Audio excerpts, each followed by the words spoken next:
약속이라고 하는 것은 지키기 위해서 있는 것이죠. 또 반드시 지켜야 하는 것입니다. 그런데 우리가 여러 가지로 경험해 보지만 약속을 하고도 지키지 못할 때가 종종 있다고 하는 것이죠. 하나님께 약속한 것인데 지키지 못할 때가 있고요. 사람들에게 약속한 것인데 지키지 못할 때가 있고요. 때로는 나 스스로에게 약속한 것인데 지키지 못할 때가 있다라고 하는 것이죠. 때로는 힘들어서 지키지 못할 때도 있고, 약속을 잊어버려서 지키지 못할 때도 있고, 또 생각해 보니까 손해가 나서 나에게 지키지 못할 때가 있고, 또 마음이 변해서 지키지 못할 때가 있다라고 하는 것이죠. 약속의 생명은 지키는 것이죠. 그런데 공수표로 끝나는 것이 우리의 삶에 허다하게 많다는 이야기입니다. 그런데요, 약속을 반드시 지키는 분이 있습니다. 누군지 아시죠? 하나님이십니다. 하나님은 성경을 통해서 수없이 많은 약속을 해주셨는데 지키지 않은 것이 하나도 없다라고 하는 것이죠. 아브라함을 부르셔서 복의 근원이 되게 해주시겠다 약속하셨습니다. 그 말씀 그대로 행하셨습니다. 이삭에게도 약속해 주시고, 야곱에게도 약속해 주시고, 요셉에게, 모세에게, 여호수아에게, 또 베드로에게, 요한에게 모두 약속해 주셨는데 그 약속을 그대로 이루어 주셨다라고 하는 것이죠. 그래서 우리가 성경은 하나님의 약속이 담겨진 책이다 이렇게 말하곤 합니다. 바울이 비시디아 안디옥에서 유대인들에게 하나님의 약속에 대해서 이렇게 설명을 합니다. 32절을 띄워주세요. 32절, 우리도 조상들에게 주신 약속을 너에게 전파하노니. 자, 조상들에게 주신 약속 이렇게 설명을 합니다. 32절만 보면 조상들에게 주신 약속이 무엇인지 잘 모를 수가 있습니다. 그런데 이 말씀은 그동안 31절까지의 말씀이 여기에 해당되는 겁니다.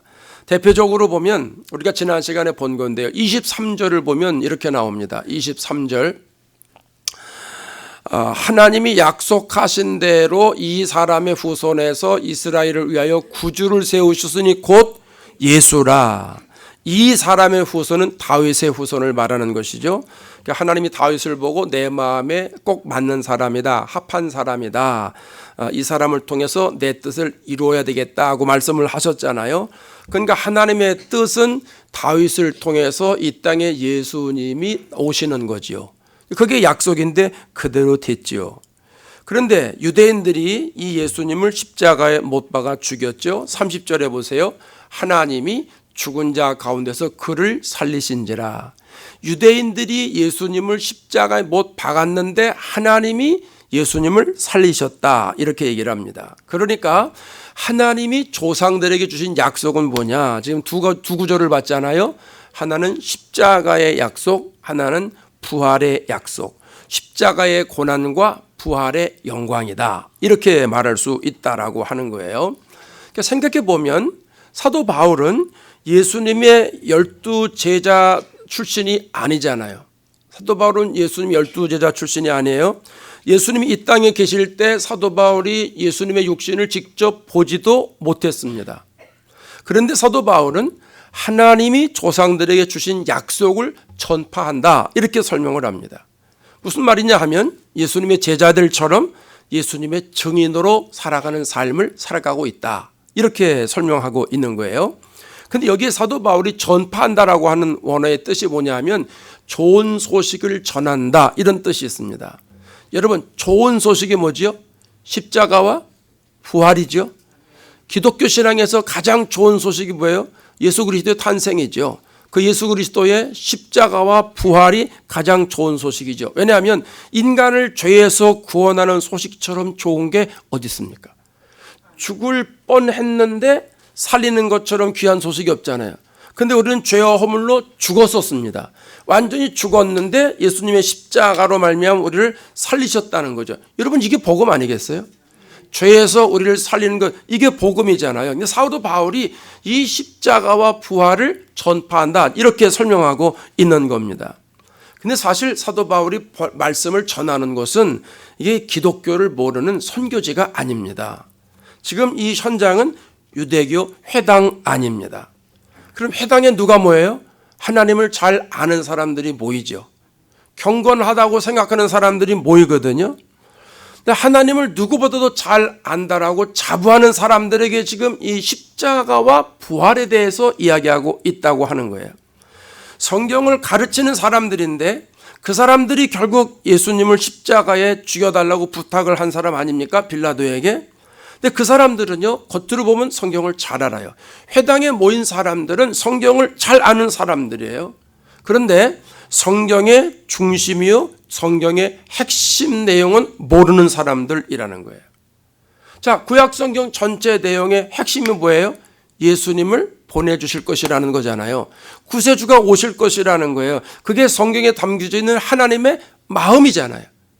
그런데 그 하나님의 마음을 지금 유대교 회당 안에 있는 유대인들은 알아요, 몰라요? 몰라요. 성경은 아는데 성경의 핵심을 모르는 거예요. 여러분, 이거 답답한 거 아니에요? 미국에 프로스포츠가 많잖아요. 자, 프로농구 선수가 농구에 대해서는 기가 막히게 많이 알아요. 그런데 꼭 경기만 하면 감독의 작전을 몰라요. 이 농구라는 것은요, 뭐 축구도 마찬가지고 구기 종목이기 때문에 감독의 사인에 따라서 선수들이 그대로 움직여야 되잖아요. 미식 축구도 마찬가지고 모든 게 구기 종목이 그렇잖아요. 그러니까 선수들이 감독의 마음을 모르면 경기를 할 수가 없잖아요. 독불장군식으로 나만 잘한다고 그게 되나요? 농구가 얼마나 힘들어요. 축구도 힘들죠. 야구도 그렇죠. 자기 혼자 잘한다고 그게 되는 게 아니잖아요. 감독의 작전에 따라서 감독의 마음대로 그대로 연습한 것처럼 그대로 움직일 때 혼연일체가 돼가지고 경기를 잘할 수 있는 거잖아요. 자기 실력보다 더 뛰어나게 나올 수 있는 것이잖아요. 그런데 선수들이 감독의 마음을 모른다. 이건 경기를 할 수가 없는 거잖아요. 성경을 잘 아는데 성경 속에 하나님의 마음을 모른다. 그 성경을 모르는 것과 마찬가지 아니겠느냐 하는 거예요. 제가 가끔 말씀드리잖아요. 우리도 성경을 많이 알아요. 뭐 성경을 우리보다 더 많이 아는 사람이 많지만 그래도 모르는 사람보다 우리가 많이 알잖아요. 금요일날 나오시는 분들은 여러분 그래도 성경을 좀 아시잖아요. 많이 안다고 그러니까 별로 감동이 없으신 것 같은데 그래도 조금 이상은 아시잖아. 예? 그래도 예수 믿은 경력이 있고 뭐 성경을 읽어서도 들은 게 있고 뭐 공부한 게 있으니까 그래도 성경을 안다고 아는데 내 안에도 바리새인과 같은 마음이 있을 때가 있다는 거예요. 종교 지도자들처럼 성경을 내용을 알긴 하는데 그 핵심, 예수님의 심정, 예수님의 그 간절함을 모를 때가 우리에게도 있다 없다? 있다는 거죠. 그래서 우리가 늘 영적으로 깨어 있어야 된다. 제가 말씀을 드리잖아요. 우리는 성경을 통해서 성경에서 하나님 말씀하시는 진리를 알 수 있는 능력이 있어야 돼요. 그게 영안의 눈이잖아요. 이 영적인 눈이 열려야 돼요. 자, 우리 한번 시험 본다 생각하고 오면 대답해 보세요. 성경 66권인데 그걸 한 구절로 설명하라 그럼 몇 절을 얘기하실 수 있어요? 요한복음? 그렇죠? 요한복음 3장 16절. 예. 예, 요한복음 3장 16절. 우리 다 아는 건데 한번 해볼까요? 하나님이 세상을 이처럼 사랑하사 독생자를 주셨으니 누구든지 그를 믿으면 멸망하지 않고 영생을 얻으리로다. 요한복음 3장 16절. 자, 성경 66권을 한 구절로 말을 하면 요한복음 3장 16절입니다. 여기에 대부분의 많은 사람들이 동의할 겁니다. 근데 이 한 구절을 더 압축해서 한 단어로 말을 하면 예수 그리스도입니다.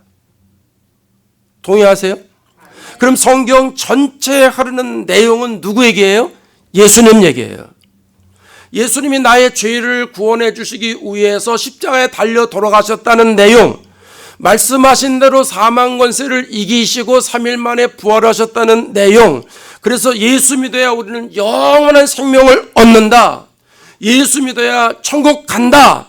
예수님이 그래서 내 구주다. 예수 내 구주, 예수 내 구주. 이게 성경의 핵심 중에 핵심 아닙니까? 바울은 하나님의 조상들에게 주신 이 예수 내 구주, 예수님의 십자가, 예수님의 부활의 이 약속을 전파한다. 그걸 설명하고 있는 겁니다. 그러면서 바울은 시편의 말씀과 이사야의 말씀을 인용하면서 강조를 합니다.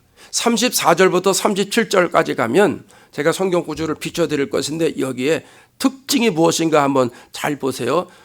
눈치 있는 분들은 금방 아실 겁니다. 자, 34절에 가면 하나님께서 죽은 자 가운데서 그를 일으키사 다시 썩음을 당하지 않게 하실 것을 가르쳤다, 이렇게 설명합니다. 35절에 가면 다른 시편에 일렀으되 주의 거룩한 자로 썩임을 당하지 않게 하시리라 하셨다고 그랬습니다. 37절에 가면 하나님께서 살리신 이는 썩임을 당하지 아니하였다, 이렇게 설명합니다. 자, 반복되는 게 뭐죠? 썩임을 당하지 않는다. 썩임을 당하지 않는다. 세 번씩 계속 반복합니다. 여러분, 반복의 의미를 아죠? 반복의 의미. 요한복음에 가면 그렇게 반복하는 게 있어요. 내가 진실로 진실로 너에게 이르노니. 이런 구절이 25번 나와요. 내가 진실로 진실로 내게 이르노니, 또 너에게 이르노니. 그 사도 요한의 독특한 강조요법이에요. 마태복음, 마가복음, 누가복음엔 이렇게 강조를 안 하는데 요한복음에만 진실로 진실로 이렇게 2번 반복을 합니다. 요한이 생각하기에는 중요하기 때문에 반복하는 거 아니겠습니까? 그러니까 성경에 이렇게 동일한 말씀을 반복한다 그러면 이게 중요한 거로구나, 이렇게 아는 것이 중요하죠. 그럼 오늘 바울이 34절, 35절, 37절에서 계속 반복하는 게 뭐냐 하면 썩임을 당하지 않았다, 이 말입니다. 여러분, 썩임을 당하지 않았다라고 하는 이 말을 강조하는 이유는 예수님의 부활은 참되다, 이것을 설명하려고 그러는 거예요. 자, 여러분, 자연적으로 한번 생각해 보자고요. 예수님이 인간의 죄값을 치르기 위해서 제물로 돌아가셨잖아요. 십자가에 달려 돌아가실 때 치욕을 당하죠. 또 양손과 양발에 다 못을 박히지 않습니까? 옷은 하나도 입지 않고 그냥 벌거벗은 몸으로 그렇게 십자가에서 죽임을 당합니다. 가장 잔인하고 끔찍한 죽음의 방법이 십자가 죽음인데 예수님이 그렇게 돌아가셨어요. 십자가에서 6시간 동안 매달려 계셨어요. 그리고 다 이루었다, 내 영혼을 아버지 손에 부탁합니다, 그리고 돌아가셨습니다. 자, 로마 군인이 예수님이 운명하신 모습을 확인하려고 창으로 예수님의 허리를 찌릅니다. 확인하는 거예요. 그리고 나서 예수님이 죽은 것을 확인하고 나서 그 시신을 동굴 형태의 무덤에다가 안치합니다. 우리는 이제 이렇게 땅을 파지만 이스라엘은 동굴 같은 형태의 무덤입니다. 거기에 테이블 같은 게 있는데 사람이 죽으면 그날로 해넘기면 안 되고 그날로 동굴에 갖다 집어넣는 겁니다. 그러면 그 다음부터는 그 사람에게서 생명이 떠났기 때문에 부패하기 시작하지 않겠습니까? 시신이 썩기 시작하지 않느냐, 그런 거예요. 그럼 예수님도 십자가에 달려 돌아가시고 그 동굴 형태의 무덤에 들어가셔서 3일을 계셨으니까 꼭 이틀 계셨잖아요. 날짜로 3일이고. 그러면 그 이틀 동안에 예수님의 몸이 썩기 시작해서 부패가 돼서 냄새가 나지 않았겠느냐 하는 거예요. 이해되시는 거죠? 예전에 저 첫 목회할 때 옛날에 우리나라는 집에서 장례를 칠 때가 있었잖아요. 집에서. 저희 할머니도 집에서 장례를 치르고 어른들 집에서 이제 돌아가셨기 때문에 집에서 돌아가시면 안방에 그 시신을 놓죠. 그리고 나서 병풍을 쳐놓습니다. 겨울엔 좀 덜한데 여름에는요, 시신에서 나오는 냄새가 이게 보통이 아닙니다. 그래서 집집마다 뭘 펴놓냐면 향을 펴놓죠. 향. 물론 이제 향을 피우는 것은 왜 피우는 거냐 하면 미신적인 건데요. 이게 귀신을 불러오는 거예요. 향이. 그래서 이 향 냄새를 맡고 귀신이 온다라고 믿었기 때문에 그래서 이제 위에 있는 귀신을 불러내리는 거예요. 보통 산소에 가서 뭐 이렇게 이제 술을 이렇게 따르잖아요. 고인이 이제 술을 많이 드시라고 따르는 게 아니라 땅에 있는 귀신을 불러내는 거예요. 그래서 예수 믿는 사람들은 장례식 가면 향도 안 피우고 이러는데 그런 의미가 있습니다. 근데 그런 의미와 함께 향을 왜 피우냐 하면은 인간의 몸에서 나오는 악취를 중화시키기 위해서 냄새를 막는 역할을 합니다. 많이 부패되신 분들은요, 옛날에 염하고 그랬잖아요. 저도 이제 전도사 할 때 처음엔 그런 거 다 보고 뭐 이렇게 했는데 뭐 몸이 많이 상해 있는 분도 있습니다. 여름에 가면 냄새가 나고 이제 그런 부분도 있는데 예수님의 십자가에서 돌아가신 것은 예수님의 생명이 끊어진 거 아니에요. 죽었으니까. 예수님도 똑같이 죽었으니까 시신이 썩어야 될 것 아니겠습니까? 그러면 시간이 지나가면서 형체가 사라지기 시작해야 되지 않겠습니까? 그런데 성경은 뭐라 그래요? 예수님의 시신은 썩지 않았다라고 말합니다. 부패하지 않았다고 말합니다. 37절에 화면에 나와 있는 거 뭐라 그래요? 하나님께서 살리신 이는 썩임을 당하지 아니하였나니. 세번역 성경엔 이렇게 표현합니다. 하나님께서 살리신 분은 썩지 않으셨습니다. 예수님은 육신의 생명이 떠나서 땅속에 들어가서 썩어야 되는데 예수님의 시신은 썩지 않았다라고 하는 겁니다. 무엇을 의미하는 거냐 하면 예수님은 영원히 썩임을 당하지 않을 뿐이기 때문에 예수님에게는 영원히 썩지 않는 생명이 있다라고 하는 걸 여기서 계속 강조하고 있는 거예요. 그러니까 여러분, 예수님은 영원한 생명을 가지고 계신 분이에요.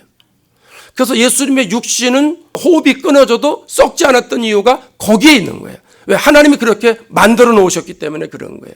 그래서 요한복음 11장에 가면 예수님이 마리아에게 이렇게 말하죠. 25절 26절에 가면 예수께서 이르시되, 같이 할까요? 예수께서 이르시되 나는 부활이요 생명이니 나를 믿는 자는 죽어도 살겠고 무릇 살아서 나를 믿는 자는 영원히 죽지 아니하리니 이것을 네가 믿느냐. 부활하신 예수님을 믿는다면, 영원한 생명을 가진 예수님을 믿는다면 예수님의 영원한 생명이 나에게 들어오기 때문에 육체가 죽어도 다시 살게 된다. 영원히 죽지 않는다. 지금 이렇게 이야기를 하고 있는 거예요. 사도신경 마지막 부분에 가면 이런 말하죠. 몸이 다시 사는 것과 영원히 사는 것을 믿사옵나이다. 아멘. 이렇게 말하잖아요. 그럼 몸이 다시 산다는 거예요. 그럼 우리의 육체가 때로는 고혈압이 있을 수도 있고 당뇨병이 있을 수도 있고 녹내장, 백내장, 또 호흡기 질환 이런 거에 시달릴 수도 있잖아요. 그럼 몸이 다시 살면 우리가 그런 질병의 몸으로 다시 살아나는 것이냐 이렇게 생각할 수 있는데, 예수님 안에서 영원히 썩지 않는 몸으로, 고린도전서에 가면 신령한 몸으로 다시 부활한다는 겁니다. 신령한 몸으로 부활하는 거예요.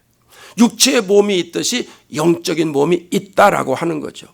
그래서 예수님께서 우리에게 그 생명을 주셔서 영원토록 그 생명으로 살아가게 해주신다는 겁니다. 여러분, 이 예수님의 생명을 저와 여러분이 소유하실 수 있기를 바랍니다. 그럼 하나님이 보내주신 이 약속이 예수님의 부활 생명인데, 이 부활 생명을 인해서 놀라운 일들이 일어나는 거예요. 상상할 수 없는 일들이 일어나는데 38절에 가면 이렇게 말합니다. 38절, 그러므로 형제들아 너희가 알 것은 이 사람을 힘입어. 이 사람이 누구예요? 예수님입니다. 예수님을 힘입어 죄사함을 너에게 전하는 이것이며. 그러면 예수님을 힘입다라고 하는 것은요, 원어 성경으로 그대로 말하면 예수님 안에 이런 말입니다. 예수님 안에, 예수님을 통해서, 예수님에 의해서 이런 말이거든요. 그럼 예수님을 통해서 죄사함을 받는다는 거죠. 로마서 6장에 우리가 잘 아는 것, 죄의 삭은 사망인 거예요. 죄의 삭은 사망. 죄를 지면 대가는 죽음입니다. 죽음. 아담과 하와가 흙으로 지음을 받고 하나님이 그 코에 생기를 불어넣으시잖아요. 후 하고 생기를 불어넣어서 생명이 됐다 이렇게 말합니다. 아담과 하와는 영원히 죽지 않는 인간으로 만들어졌습니다. 영원히 죽지 않는 인간으로 에덴 동산에 살아갈 수 있도록 만들어놨는데, 이 아담과 하와가 사탄의 미혹에 빠져가지고 하나님의 명령을 거역합니다. 그래서 선악과를 따먹잖아요. 그러고 나서 하나님의 징벌이 뭐예요? 창세기 3장 19절에 가면 너는 흙이니 흙으로 돌아갈 것이니라. 영원히 살도록 만들어 놓으셨는데 죄가 틈타서 하나님과의 관계를 벌어놓으니까 하나님이 방법이 없는 거죠. 이제 흙으로 다시 돌아가라 이렇게 얘기를 하는 거예요. 그럼 흙으로 돌아가라 그러면 너 이제 육체는 죽는다 그런 말 아닙니까? 그러면 죽어서 네 육체는 썩어 없어질 것이다 그 말 아니겠습니까? 여러분, 여기에 해당되지 않는 사람은 없지요. 도덕적인 사람도 육체가 썩어 문드러지지요. 비도덕적인 사람도 육체가 생명 끝나면 썩어 없어지지요. 교양을 갖춘 사람이나 교양을 갖추지 못한 사람도 육신의 생명이 끝나면 우리의 몸은 썩어 없어지지 않습니까? 돈이 많은 사람도 돈이 없는 사람도 모든 사람들은 다 썩어 없어지게 되지 않습니까?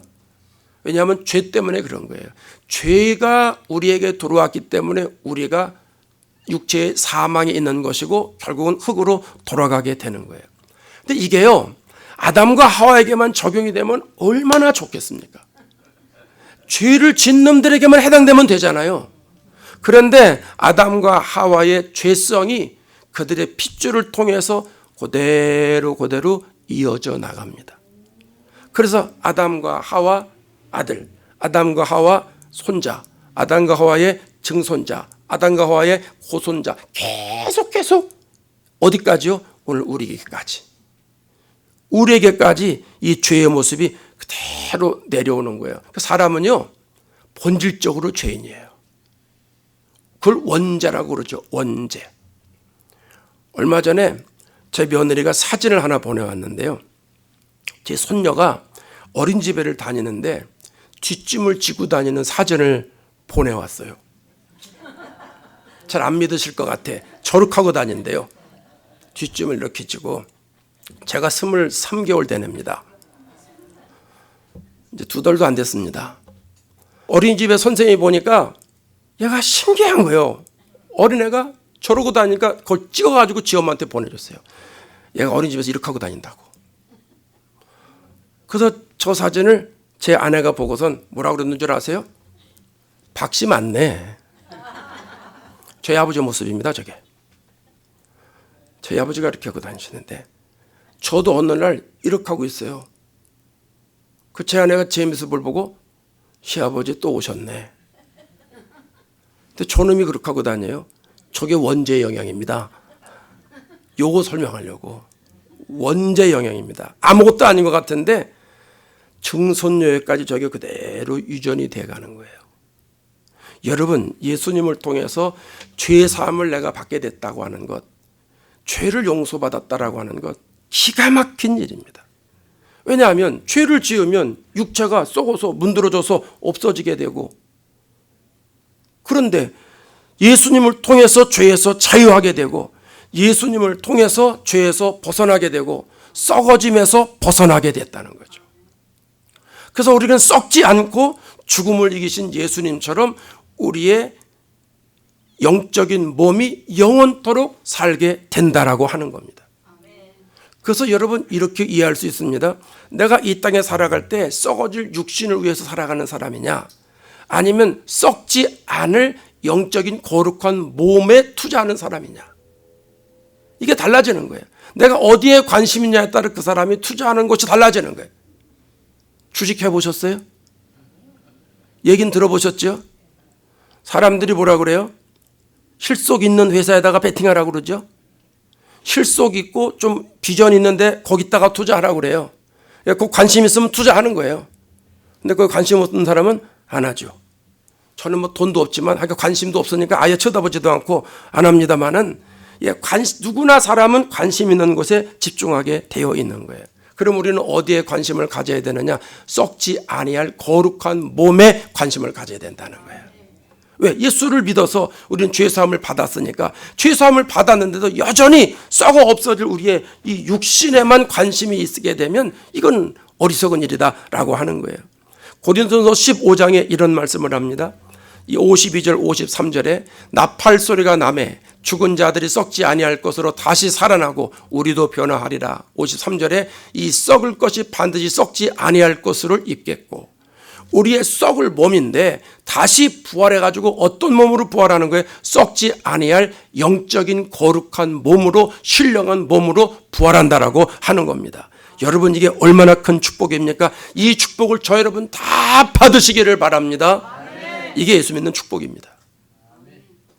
부활하신 예수님으로 말미암아서 상상할 수 없는 일이 또 하나 벌어집니다. 39절을 보십시오. 39절. 또 모세 율법으로 너희가 의롭다 하심을 얻지 못하던 모든 일에도 모세 율법으로 의롭다고 인정받을 수 없다는 거예요. 모세 율법은 아무리 지켜도 지킬 수도 없죠. 원죄를 가지고 있기 때문에 겉으로는 지키는 것 같지만 온전하게 지킬 수 없습니다. 그런데 이 사람을 심고, 이 사람이 누구예요? 예수님이에요. 예수님으로 심입어, 예수님으로 말미암아, 예수님을 통하여 믿는 자마다 의롭다 하심을 얻었다, 이렇게 설명을 합니다. 여러분, 의로우신 예수님께서 누구든지 예수님을 믿기만 하면 의롭다고 인정을 해주셨다라고 하는 거예요. 이게 기가 막힌 일이에요.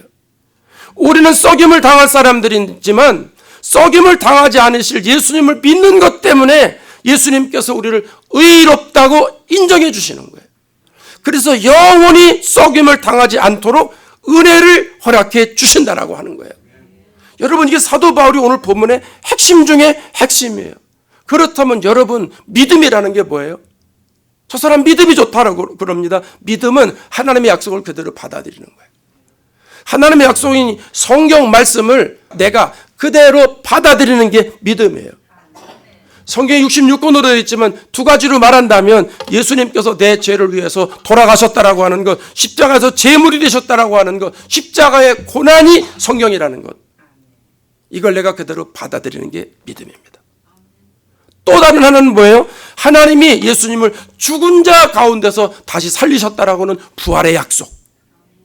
또 예수님을 믿는 모든 사람들은 신령한 몸으로 다시 부활해서 영원히 썩지 않게 살아간다라고는 그 약속, 부활의 영광, 그것이 이 성경의 핵심 내용입니다. 그래서 십자가와 부활을 받아들이는 것이 믿음이라는 거예요.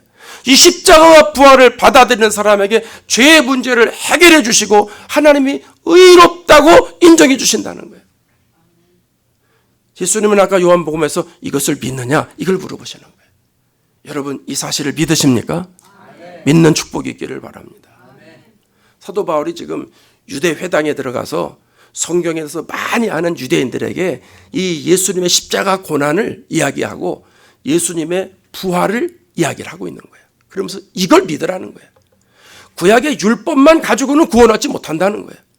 구약에 말씀하신 모든 율법은 이 십자가에 달려 들어가신 예수 그리스도, 부활을 약속하신 이 부활의 영광인 예수 그리스도, 이것을 설명해 주려고 한 거기 때문에 여러분들은 이 십자가의 고난과 부활의 영광을 믿어야 된다, 이걸 설명하고 있는 거예요. 이 설교를 들은 많은 사람들의 반응이 어떨까요? 42절을 비춰줘 보세요. 그들이 나갈새, 회당에 모인 많은 유대인을 말하는 겁니다. 그들이 나갈새 사람들이 청하되 다음 안식이 돼도 이 말씀을 하라 하더라. 여러분, 은혜를 받았고 은혜 받고서 마음이 좋으니까 다음 주일에도 와서 이 말씀 또 전하세요, 이렇게 얘기하는 거 아니겠어요? 은혜를 못 받았으면 이 말 하겠습니까? 여기에 있는 많은 사람들이 성경을 알지만 성경의 핵심 내용을 모르는 유대인과 유대인으로 입교한 사람들이 지금 다음 주일에도 이 말씀을 또 들으면 좋겠다, 기대하고 부탁하고 나갔다라고 하는 겁니다. 또 43절에서는 이렇게 설명을 합니다. 유대인과 유대인에 입교한 경건한 사람들이 많이 바울과 바나바를 따랐다, 이렇게 설명을 합니다. 이 사람들이 개종을 한 거죠. 개종을 해서 이제는 예수님 신앙으로 바뀌어진 거예요. 그리고 바울과 바나바를 따르면서 계속 하나님의 말씀으로 양육을 받았다라고 하는 겁니다. 예수 믿는 사람들이 많아졌다, 그 말입니다. 여러분, 오늘 말씀을 정리하면 내용이 어려운 것 같은데 아주 간단한 내용입니다. 바울은 피시디아 안디옥에서 첫 번째 설교하면서 예수님의 십자가와 부활을 이야기하고 있는 거예요. 그럼 우리의 신앙생활에서 가장 중요한 것이 뭔가? 예수님의 십자가와 부활이라는 거죠. 이건 기독교 신앙의 두 기둥입니다. 설교하는 사람이나 설교를 듣는 사람이나 모든 사람들에게서 십자가와 부활을 잊어버리면 안 된다라고 하는 겁니다. 십자가만 강조해도 안 되고요, 부활만 강조해도 안 돼요. 밸런스가 맞춰져야 돼요. 그래서 여러분, 우리가 신앙생활하면서 십자가의 길을 갈 때가 있습니다. 고난의 길을 갈 때가 있다는 거예요. 어려움의 길을 갈 때가 있다는 거예요. 그것이 예수를 잘 믿는 과정 중에 있는 거니까 낙심하지 마시기 바랍니다. 나만 왜 이렇게 어려워? 아니요, 나만 어려운 게 아니에요. 예수 믿는 사람 다 어려운 거예요. 내가 보기에는 남의 떡이 더 커 보이는 것 뿐인 거예요. 다른 사람은 다 문제 없는 것 같아. 아니요, 다 문제 있어요. 문제 없는 사람은 하나도 없어요. 그러니까 하나님이 나에게 이런 고난을 주시면 나를 믿음의 사람으로 만드시려고 이 고난의 학교에 나를 보내시고 나를 지금 개인 교습하시는구나, 이렇게 생각하고 믿음의 주요 온전케 하시는 예수님만 바라보고 그 고난을 잘 이겨나가실 수 있기를 바랍니다. 고난은 감당하라고 주시는 거예요. 그 고난을 이겨나가면 그 다음부터는 내 믿음이 성장하고 성숙돼 갑니다. 안 보이던 게 보입니다. 또 우리의 신앙생활에 있어서 늘 고난만 있으면 예수 믿기 힘들어요. 날마다 어렵기만 해봐요. 어떻게 예수 믿어요? 우리에게는 소망이 있어요. 부활의 소망이 있어요. 부활의 영광이 있어요. 오늘 제가 장례식 갔다 왔는데, 장례식 갔는데 난 장례식에서 그렇게 장례 예배 때 많이 웃는 것 오랜만에 봐요.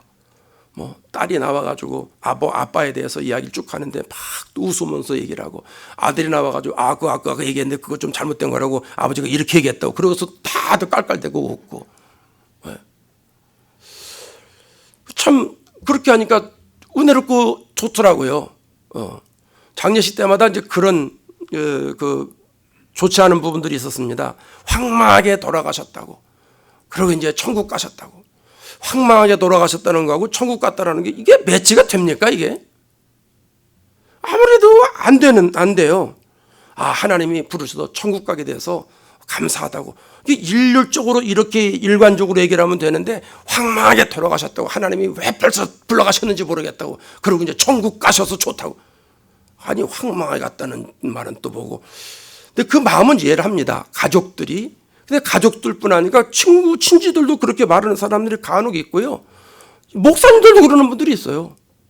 이분 돌아가셨다고, 목사님 돌아가셨다고, 이 남가죽에 동문방에 한 100여 명 들어가 있는데 걷다가 올렸습니다. 어떤 목사님이 황망하게 돌아가셨다고, 하나님 엊그저께 누굴 데려가셨더니 이번 주는 또 누굴 데려가시냐고, 뭐 그렇게 해서 하나님한테 따지듯이 썼더라고요. 그래서 그러고 그냥 넘어갔어요. 저는 뭐 어른들이 그렇게 쓰신 거니까. 저는 그게 잘 이해가 안 되는 거예요. 하나님이 불러서 천국 가셨다 그러면, 하나님이 부르셔서 천국 가셨다, 감사하다. 육신적으로는 좀 더 오래 같이 못 있는 게 허전하지만 하나님이 불러가셔서 감사하다, 이렇게 이야기해야 더 좋은 게 아닌가, 이런 생각을 하게 됩니다. 그래서 어쨌든 우리가 고난 중에서도 그 고난은 잠깐이고, 우리는 하나님 나라에 썩지 아니할 영원한 몸이 된다는 것, 그것 가운데 우리가 고난을 이겨나가는 것 아니에요? 그걸 우리는 천국 소망이라고 그러죠. 그 소망의 믿음을 우리들에게도 필요하다라고 하는 것이죠. 여러분, 이걸 제가 왜 자꾸 강조하느냐 하면, 그동안 우리는 어릴 때 자라면서 예수 믿고 이 땅에 잘 되는 것에 대해서 많이 강조를 했습니다. 그 얘기를 많이 들어왔습니다. 근데 그것이 틀렸다는 말은 아닙니다. 근데 그것만 강조를 하면 결국 기독교 신앙의 핵심인 십자가와 부활을 놓치고 맙니다.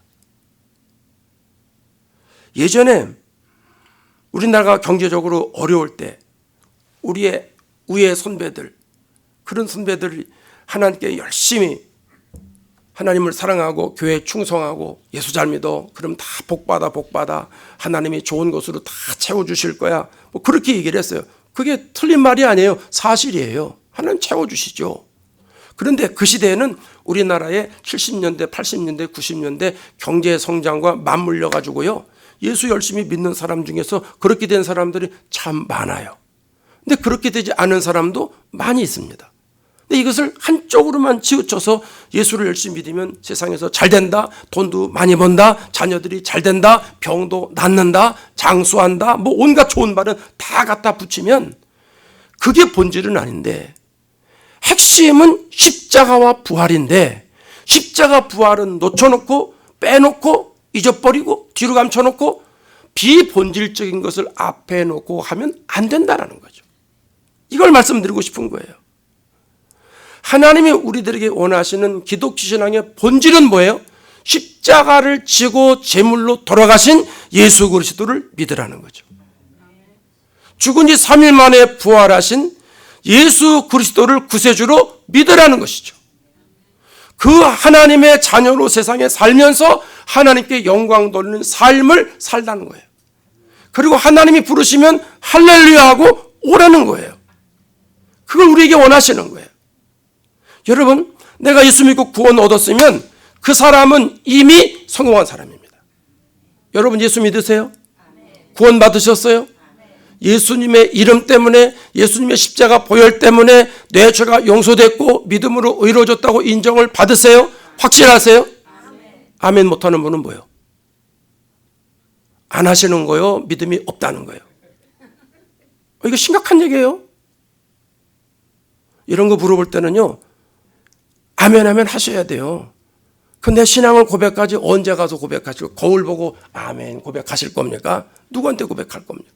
여기서 자꾸 하나님께 고백해야 내 신앙이 흔들리지 않는 거거든요. 그러니까 우리가 나는 예수 믿고 구원받았다. 그럼 그 사람은 그것으로 성공한 거예요 벌써.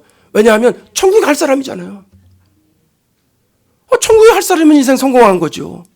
그렇지 않습니까? 여러분, 예수 믿고 구원받은 것이 우리의 자랑이 되어야 됩니다. 예수 믿고 구원받은 것이 우리의 자랑이 되어야 돼요. 로마서 1장 16절에 사도 바울이 이렇게 고백을 합니다. 내가 복음을 부끄러워하지 아니하노니 이 복음은 모든 믿는 자에게 구원을 주시는 하나님의 능력이 됨이라. 나를 죄에서 구원해 주신 그 예수님의 복음이 부끄럽다면 구원받은 사람 아니죠. 우리가 왜 전도를 합니까?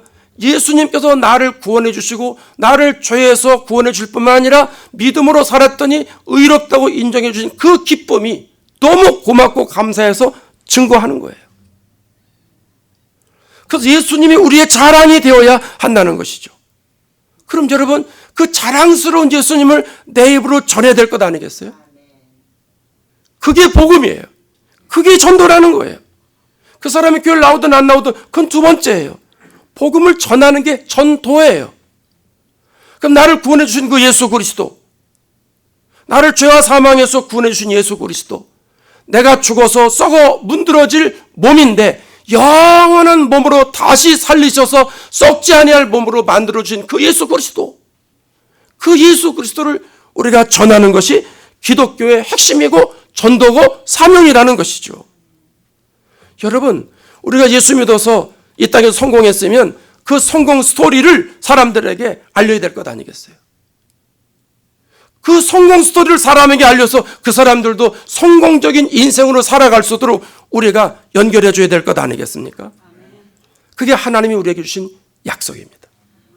사도 바울은 그 구원의 약속을 전파한다는 거예요.